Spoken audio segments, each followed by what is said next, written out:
Good morning and welcome to week 7 of the Lawn Care Diaries here in Sevenoaks. Today I'm going to be showing you a bit about the bare areas that I talked about last week.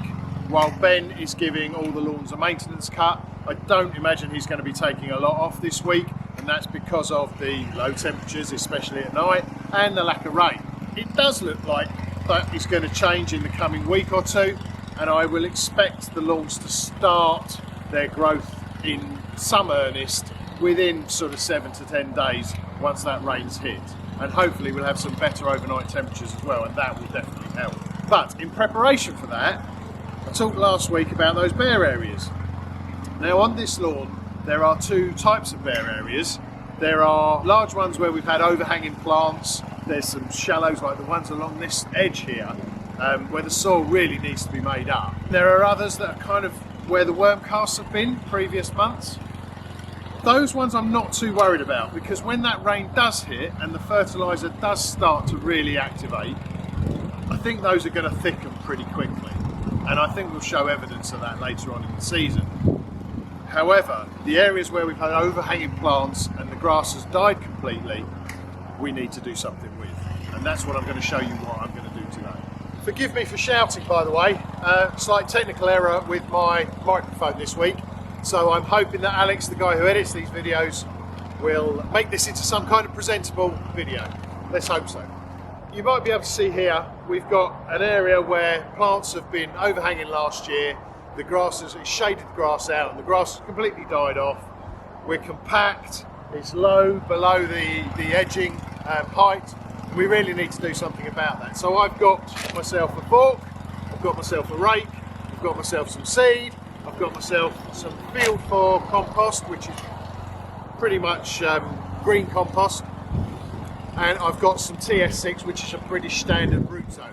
What I'm going to do is get rid of the cap on this soil, add some root zone, compress it to get rid of all the excess air, then I'm going to seed, and then I'm going to put some Field 4 dressing over the top to help retain moisture and therefore increase germination rates and speed. So you can see here, this is a really capped surface. Weeds are starting to activate in there, and we really want to get that back to grass. So just breaking the surface, seeing what's, and it doesn't seem too compact, to be honest. I think it's more been shaded out.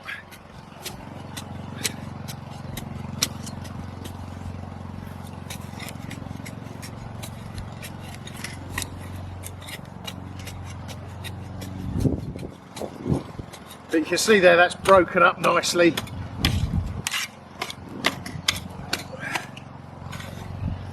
So when I add my root zone, that root zone is going to mix rather than just sit on top. Because if it just sits on top, nothing, no roots and no water will ever penetrate through there.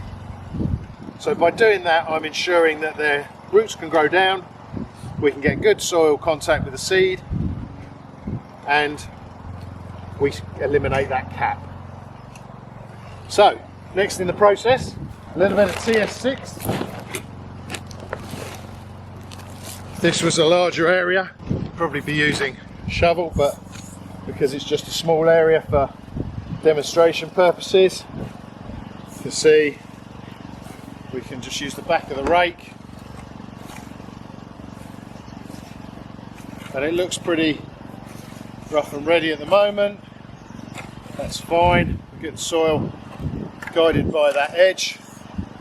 I'm just going to heel it. By heel it, I mean put all my weight on my heel.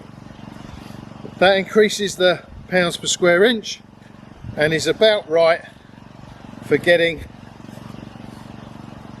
that air out. I'm now going to use the front of the rake just to get another level, and I can see that I probably need a bit more.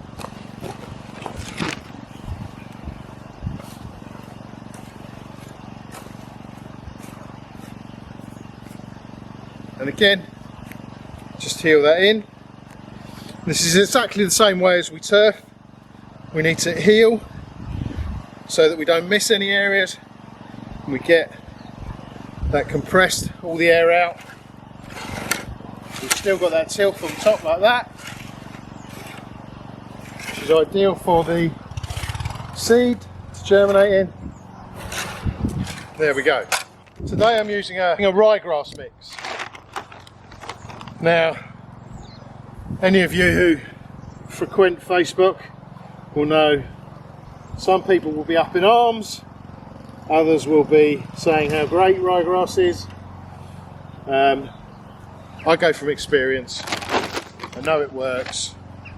It's a good seed mix, good for germination and strength. And what we found I'm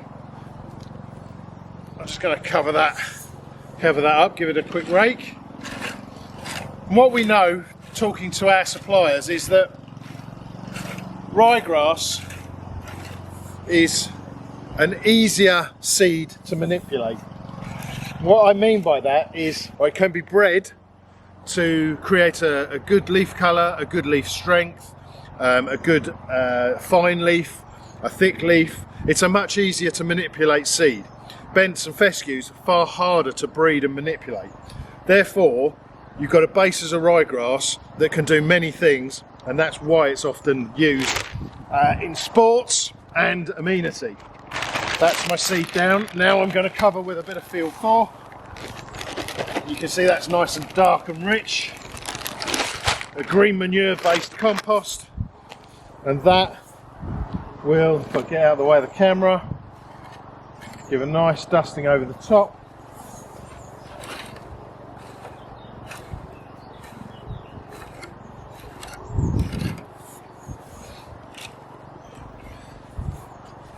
So now we just need that rain. What I will need to do is just clear the beds of any seed